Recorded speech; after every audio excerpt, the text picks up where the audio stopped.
굳이 부동산을 잡으려고 정책으로 누를 필요가 없어요. 지금 이 시장은 가만히 놔둬도 부동산 경기가 떨어질 수밖에 없는 시장이에요. 왜요? 시장에 공급 물량들이 되게 많이 쏟아지고 있단 말이에요. 올해만 해도 48만 가구가 쏟아지고 있어요. 지금 7월달이죠. 20만 구는 벌써 입주 물량들이 쏟아졌어요. 그러니까 시세 조사를 해보면은 부동산 사장들이 대구뿐만 아니고 부산, 울산, 전라도, 경기도, 강원도 다 똑같아. 부동산 사장들이 얘기하는 게 다음 주에 1000세대 입주 물량이 있어가지고 매수자들이 안 나타납니다. 이런 얘기하는 게 전국 어디에서나 들리는 소리예요. 다다음 달에, 다음 주에도 입주 물량들이 있습니다. 이번 달에 입주 물량이 있습니다. 다음 달에 있습니다. 다다음 달에도 있습니다. 올해 계속 들리는 소리가 입주 물량들이 있어서 매수자가 안 나타납니다 라는 얘기를 계속 들려오는 소리예요. 그러니까 매수자가 안 나타난다는 거는 매도자가 힘이 약하다는 거예요. 매수자가 힘이 강하다는 거죠. 자기가 후려치면은 가격이 깎인다는 거예요. 그러니까 이 시장은 가만히 놔둬도 가격이 떨어지는 시장인데 거기에다가 부동산 정책을 이제 누르고 대출 규제를 해버리고 금리도 올라가야 되는 상황이잖아요. 그러면은 지금 시장은 부동산 경기가 당연히 떨어져야 되는 게 맞는 거예요. 저도 지금 서울에 집이 여러 채가 있거든요. 근데 서울에는 집값이 안 떨어져요.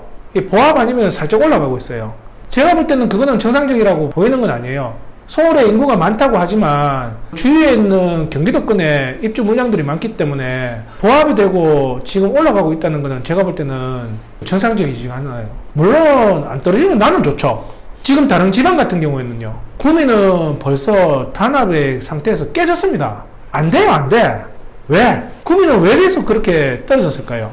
일단은 그래 기업들이 올라가니까 그 하청업체도 같이 따라 올라가죠. 그쪽에 일하는 젊은 사람들은 같이 올라갈 수밖에 없어요. 수요층이 다 올라가 버리니까 이게 공급 물량들은 많은데 안 되는 거죠. 거기에다가 사람도 없는데 청약은 되게 많이 해버렸어요. 그러니까 구미는 공급 물량은 많은데 수요층이 줄어드니까 그만큼 떨어졌다고 이렇게 보시면 돼요. 창원도 지금 깨져버렸죠. 단합이 안 돼요. 창원 같은 경우에도. 창원은 지금 제조업이 안 되기 때문에 그렇게 되는 거라고 보시면 돼요. 울산은요, 중고금이 안 좋아요. 지금 어느 지방에 가도 경기가 안 좋습니다. 제조업도 안 좋고 일거리가 많이 없으니까 누가 지금 집을 살려고 그렇게 하겠어요. 그러니까 그 벽이 깨져버렸죠. 지금 서울만 어떻게 지켜나가고 있는 상태예요. 단합을 하려고 해도 어느 정도 힘이 있어야지 단합이 되는 겁니다. 이걸 현실적으로 지금 보셔야 돼요. 그런데 거기에다가 정책으로 눌러버리니까 이 정책을 보니까 노무현 정권 때하고 거진 안 비슷해요? 거진 비슷하죠? 틀린 점을 보셔야 돼요. 노무현 정권 때는 그전 정권이 어디에 있는지 한번 보셔야 돼요. 김대중 정부였어요. IMF를 겪었는 정부란 말이에요. 그때 그 정부 때 지금 여러분들 아파트 보시면은 지금 보이는 아파트 있죠? 예전에 우리가 봤던 그 아파트들 청구나 보성, 상용, 우방 지금 보여요? 그때 다 망해버렸어요. IMF가 오면서 대구 경북 대표하는 건설회사가 다 망하면서 실업자가 대거 발생했단 말이에요. 회사가 망하는데 부동산 경기가 훅 떨어지는데 나라가 지금 완전 망해버렸는데 무슨 집을 지어요? 그 당시 때는 공급 물량 자체가 없었어요. 지을 회사가 없는데 어떻게 공급 물량이 생겨요? 그런데 이제 그 다음 정권이 노무현 정권이 들어섰는 거예요. IMF를 이제 탈출을 하니까 그때 됐어야 집을 이제 구하기 시작하죠. 그런데 이제 집값 올라가는 게 이상한 거야. 그러니까 정책으로 누르는 거예요. 근데 누르는데 이게 눌러집니까? 누를수록 계속 올라가는 거예요. 정책을 펼칠 때마다 실패를 하는 거예요. 그런데 이제 노무현 정권 말쯤 되니까 금융위기가 와버렸네. 정책에 의해서 돌아가는 게 아니라니까? 금융위기가 오면서 사람들이 심리가 얼어붙은 거예요. 왜? 우리는 몇 년 전에 자라보고 한번 놀랬거든. 자라보고 한번 놀랬는데 소뚜껑 보니까 깜짝 놀라는 거예요. 그러면서 부동산 안 사는 거야. 죽을까봐. 그러니까 정책에 의해서 부동산 가격이 무너지는 게 아니고 시장의 흐름에 의해 가지고 부동산이 무너지기 시작하는 거예요. 규제는 규제대로 다 했는데. 이 정부는 부동산 가격이 폭락할 걸 원하는 건 아니에요. 안정되기를 원하는 거지. 하여튼 지금은 정책에 의해서 대출 규제에 의해서 부동산 가격이 떨어진다라고 보시면 안 돼요. 정책에 의해 가지고 떨어졌다기보다는 안 그래도 떨어져야 되는데 더 규제를 해버리니까 폭락을 해버리는 거지. 그렇게 되면은 우리가 어떤 방향으로 지금 투자를 해야 될지 어떤 전략을 잡아야 될지 그게 이제 중요한 거예요. 여러분들 제가 이렇게 얘기하니까 지금 부동산을 사야 될 것 같아요? 말아야 될 것 같아요? 사면 안 될 것 같죠? 지금은 부동산을 사면 안 돼요. 일반 물건은. 지금 일반 물건을 사는 거는 그거는 미친 짓이에요. 저도 일반 물건은 지금 안 삽니다. 규제가 들어가니까 매수자가 감소해버리고 경기가 둔화되니까 감소하는 상황이에요. 부동산이 호경기가 이렇게 들어서잖아요. 부동산 가격이 막 올라갈 때 건설사가 지금은 지방에는 건설사가 청약하는 거 잘 없죠. 대구 같은 경우도 몇 군데 외에는 청약을 안 해요. 예전에는 동네마다 모델하우스 막 이렇게 있었잖아요. 근데 지금 한번 보세요. 모델하우스가 막 그렇게 많은지. 옛날에는 동네마다 이렇게 막 있었잖아요. 근데 지금은 그게 아니란 말이에요. 왜? 건설사도 알아. 지금 하면은 미분양 난다는 거. 경기가 안 좋다는 걸 건설사가 안단 말이에요. 경기가 좋으면은 제일 먼저 들어서는 게 건설사입니다. 건설사가 자기들이 땅 사놨던 거 거기에다가 청약을 툭 한번 던져봐요. 거기에서 이제 미분양이 안 난다. 그 다음에도 던져보고 그 다음에도 던져보고 경쟁률이 100대1 뭐 1000대1 이게 중요한 게 아니에요. 청약이 다 됐냐 안 됐냐가 중요한 거지.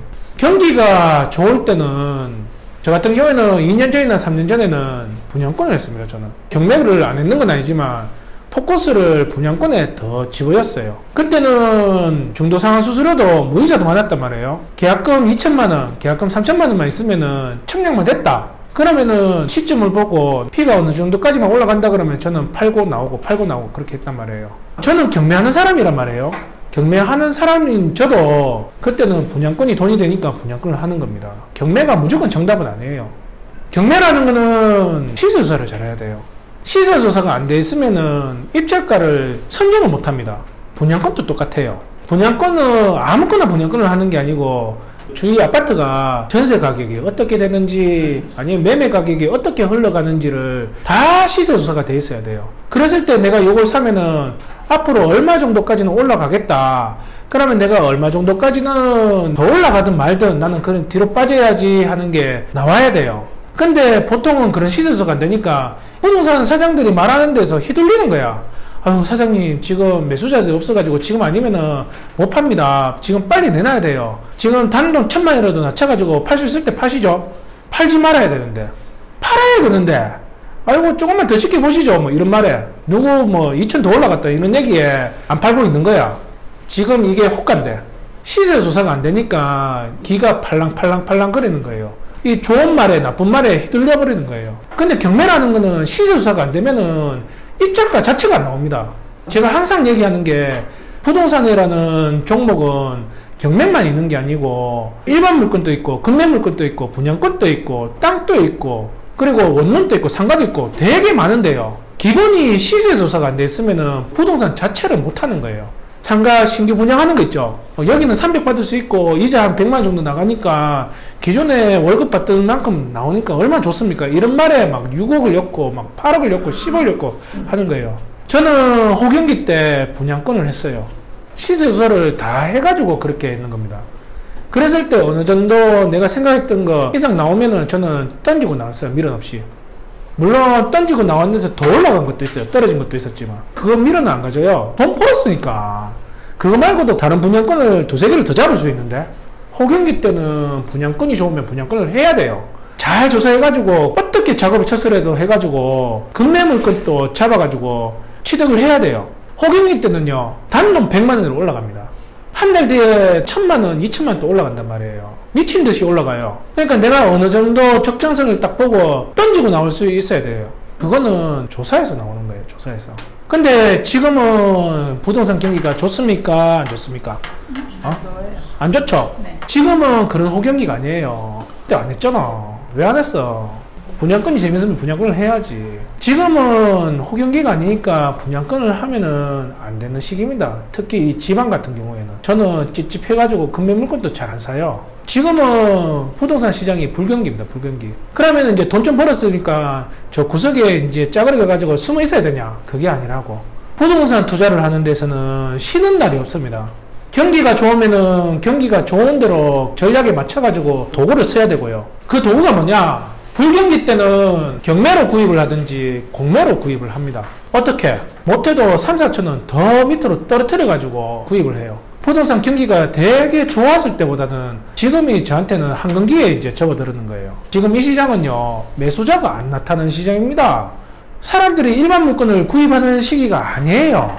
보유세를 또 올리신다 그러네. 보유세를 올리면요, 그 세금은 못 내는 거.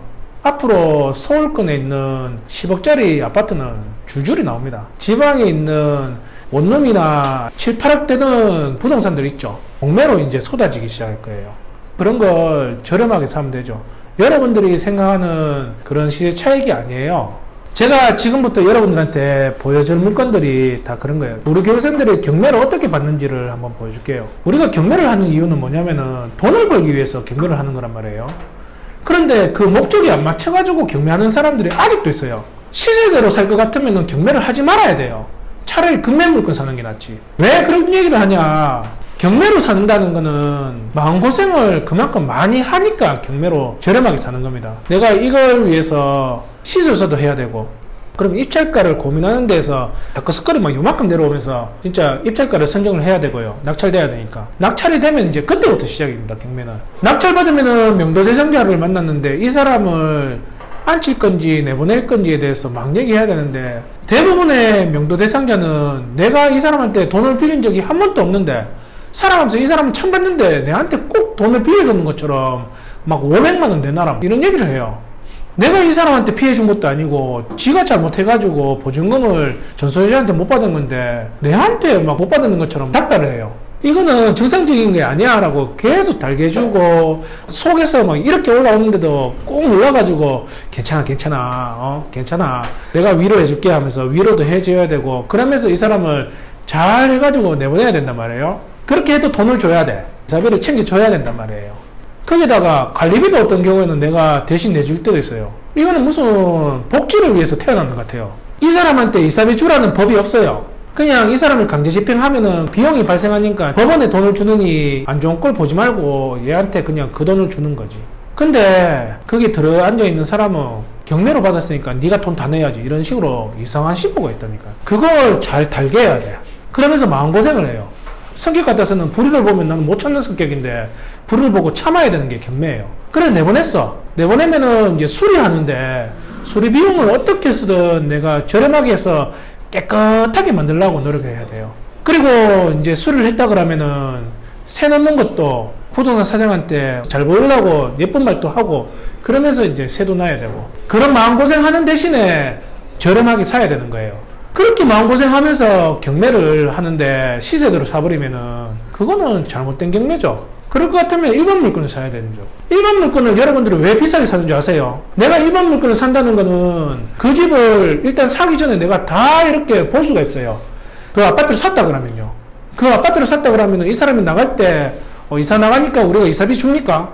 안 주잖아요. 이 사람이 관리비를 밀렸다 그러면은 썼던 만큼은 다 정산하고 나가야 돼요. 그러니까 그런 것도 신경 쓸 필요 없죠. 갭투자라고 하는 사람들은 보면은 2억짜리를 이렇게 사는데 전세가 들어가 있는 걸 보고 그냥 2천만 주고 전세 끼고 사는 경우도 있어요. 그러니까 일반 물건은 크게 내가 신경을 안 쓰는 대신에 비싸게 주고 사는 거예요. 내가 뭐 하는 것도 없어. 고민하는 것도. 부동산 사장이 다 자기가 작업을 해가지고 사모님 이 가격에 제가 작업 쳐가지고 만들어 놨는데 이거 사시죠 하면서, 그럼 내가 오케이 아니면은 싫어요만 얘기만 하면 돼요. 경매는요 그게 아니라니까. 내가 마음고생하는 대신에 저렴하게 사야 되는 거예요. 근데 지금 이 시기는요 하나가 추가가 된 거예요. 그게 뭐냐, 앞으로 부동산이 더 떨어질 것 같은 그 리스크, 거기에 대한 내 마음고생, 그게 더 추가가 되니까 지금 받는 것보다 더 저렴하게 구입을 해야 되는 거죠. 우리 교육생들이 받는 물건을 보면서 한번 보세요. 어떻게 받는지. 자, 이 물건 같은 경우에는 천안에 있는